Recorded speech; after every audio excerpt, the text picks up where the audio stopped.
Hey, my name is Rafael, you're watching Rock and Roll Garage, and today we're going to talk about the 13 most underrated Black Sabbath songs. But first, please subscribe to the channel, like the video, and leave your comment. Tell me what you think, if you like these songs or not, if you think they're underrated or not. And if you know any other underrated Black Sabbath song, please tell me in the comments, okay? Well, let's start. Black Sabbath is my favorite band. I hope I did a good list. And we're going to start from the first album, Black Sabbath, released in 1970. A groundbreaking album, the album that created heavy metal music for sure. And I selected the track The Warning. Well, The Warning is actually a cover of the Ainsley Dunbar Retaliation. And it's got 10 minutes. It's a long track, but it's just fantastic. And you know, the Black Sabbath version is just beautiful. And I mean, although there are some covers on that first album, Black Sabbath made those songs their own. You know, it's a total different thing. You know, nothing had been done before that. Nothing sounded like Black Sabbath before. Nothing got as close as Black Sabbath before from that first album. What they did was original. You know, it was fantastic, and that's why that first album is extremely important.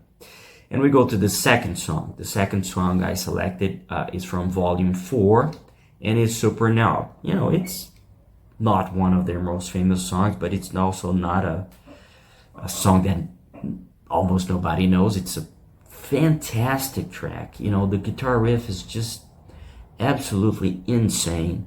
The drumming is just insane. It's one of the heaviest Black Sabbath songs in my opinion. It's really, really heavy, and it's one of my favorites.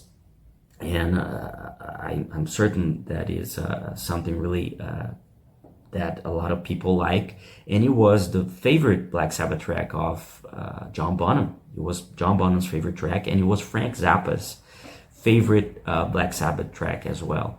And you know, in the middle, when there's a breakdown and there's a drum solo, I don't know what inspired the award, but I'm from Brazil, and it feels like carnival. It feels like the rhythm of the carnival here. It's just insane how he combined that with those heavy guitar riffs from the riff master, Mr. Tony Iommi.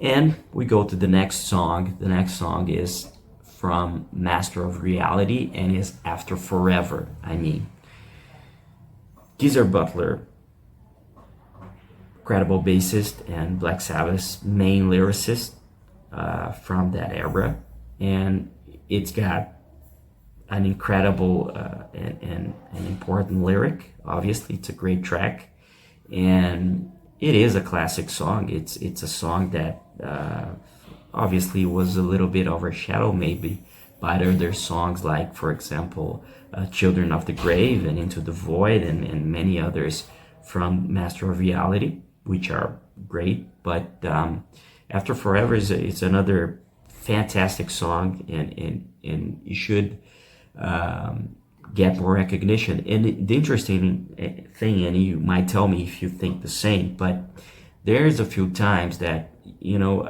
I think it's a keyboard intro, you know, a small keyboard intro or a synthesizer that is played in the intro of the song, that I think is really similar to Thriller, to Michael Jackson's Thriller.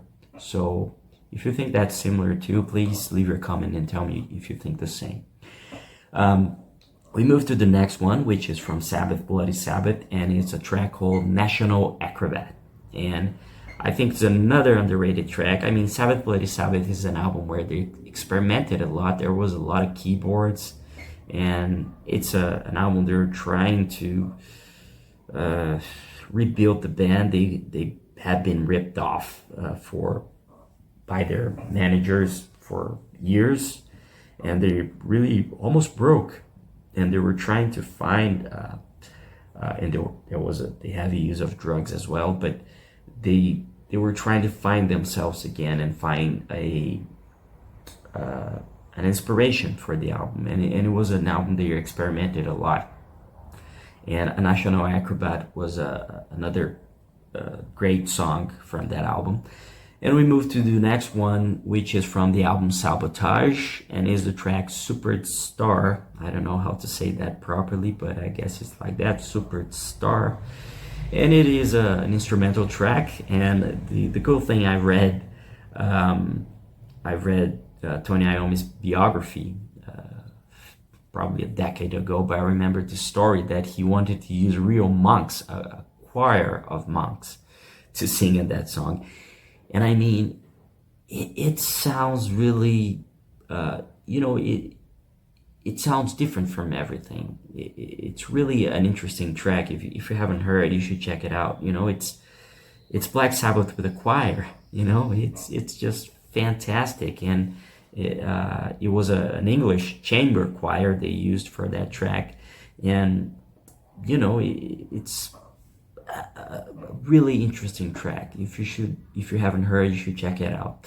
And we move to another one, which is from Sabotage too, and it's not one of the most famous ones, but it's one of a lot of people know this track. You probably know that's one, which is Symptom of the Universe. I mean, that riff, in my opinion, is one of the greatest guitar riffs of all time, certainly one of the greatest heavy metal riffs of all time, and one of the best Tony Iommi did. And it is just completely insane. It's just heavy, and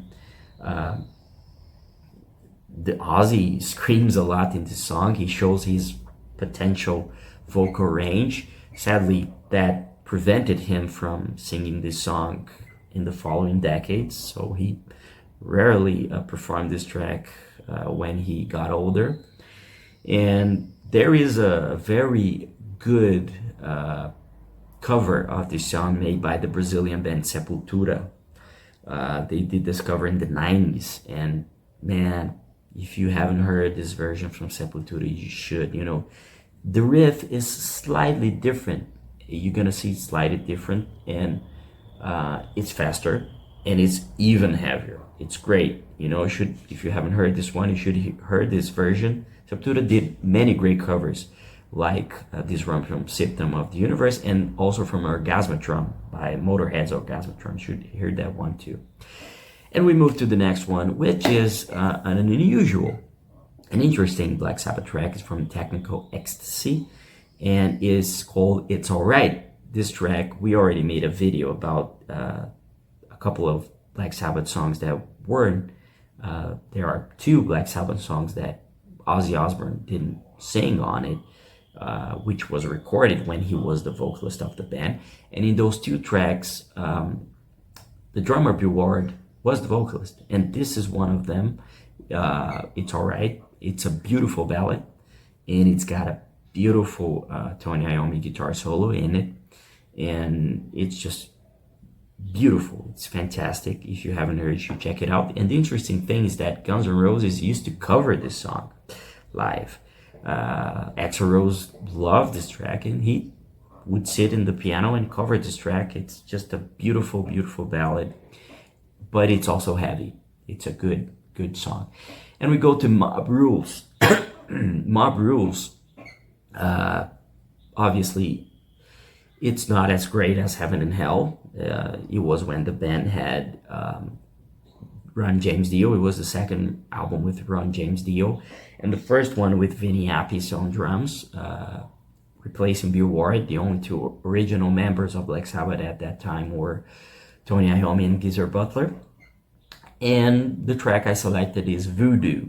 It's, if I'm not mistaken, the opening track, right? I think it's the opening track of the album, or not. No, it's not the opening track. I'm sorry. It's Turn Up the Night is the opening track, but it's one of the first tracks from that album, and it's a very underrated album in my opinion. It sounds great. It's got great songs. It's heavy, maybe more heavy than Heaven and Hell. Faster songs, and I think it's a very underrated album. And we move to the next one, and now it's probably one of the most underrated albums by Black Sabbath. The band didn't like the mixing of the album quite much. Tony Iommi said, which is Born Again, and the track is Zero the Hero. At the time, the band had recruited again Bill Ward. Bill Ward came back to the group, was the drummer again, and they had, it was the only album with the Deep Purple vocalist Ian Gillan on vocals. And this track, I think, is a very underrated track, and it's an underrated album. But Tony Iommi and the other members said that they didn't like the mixing. They, went on a vacation. They went to a tour, and they left the album in someone else's hands, and they said that the person fucked it up. The person did the wrong thing with the mixing of the album, and it became something they really don't like. And he said he would like to remix that album again, like he did recently with Forbidden, for example, the 1995 album with Tony Martin on vocals. And we moved to the end. Another interesting thing about Born Again, it was the final Black Sabbath album, final studio Black Sabbath studio album with Bill Ward on drums. Bill Ward reunited with the band multiple times over the decades after that, recorded a live album, but it was his final studio album with Black Sabbath. And we go to, I think it's a very underrated album, and you're gonna see that I'm gonna list 3 songs from that album. And the album is 7-star, and you see that there's only Tony Iommi on the cover. And it was, those albums were supposed to be, many of those 80s albums were supposed to be Tony Iommi's solo records. But due to the contract he had with Record Company, it had to be released as Black Sabbath.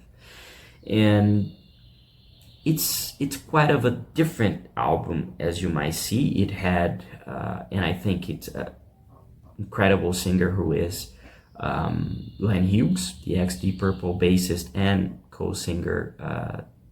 Glenn Hughes was the vocalist on that album, and he's a hell out of a vocalist. He's a fantastic vocalist, and it's just a great album. And In for the Kill is the track.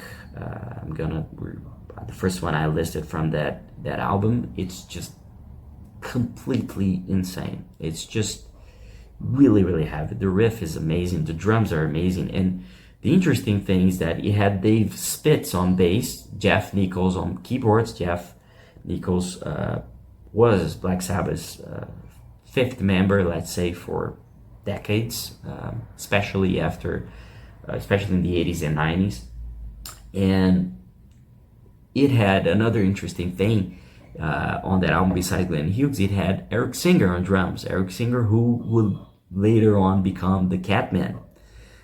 He would become the Kiss drummer, the one who would put on Peter Criss makeup again, and he was probably for more than 20 years Kiss drummer, the drummer for Kiss, and until the band retired in 2023.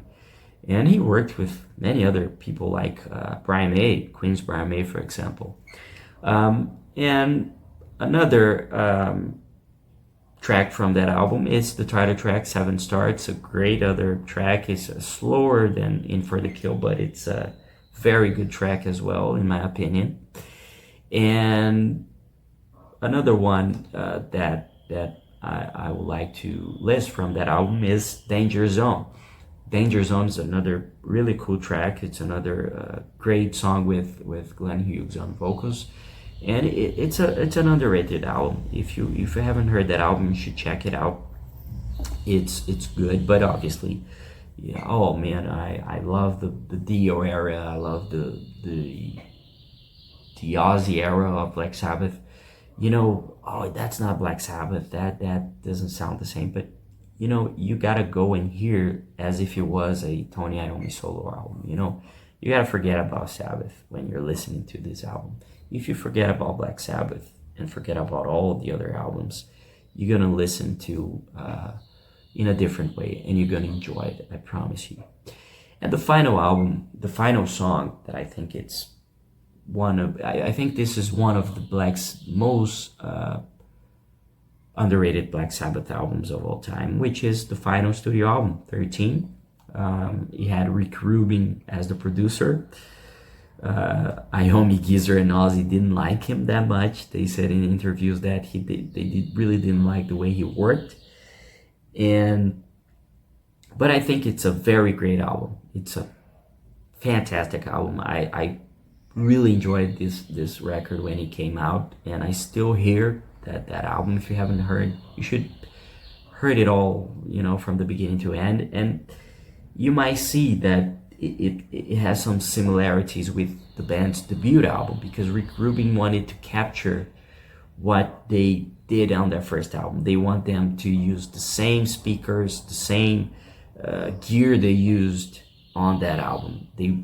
He wanted to record that album, and that's something they really didn't like, but they tried. And you're gonna see there's a few songs that look a little bit similar to what was done in the first album, that first groundbreaking Black Sabbath album.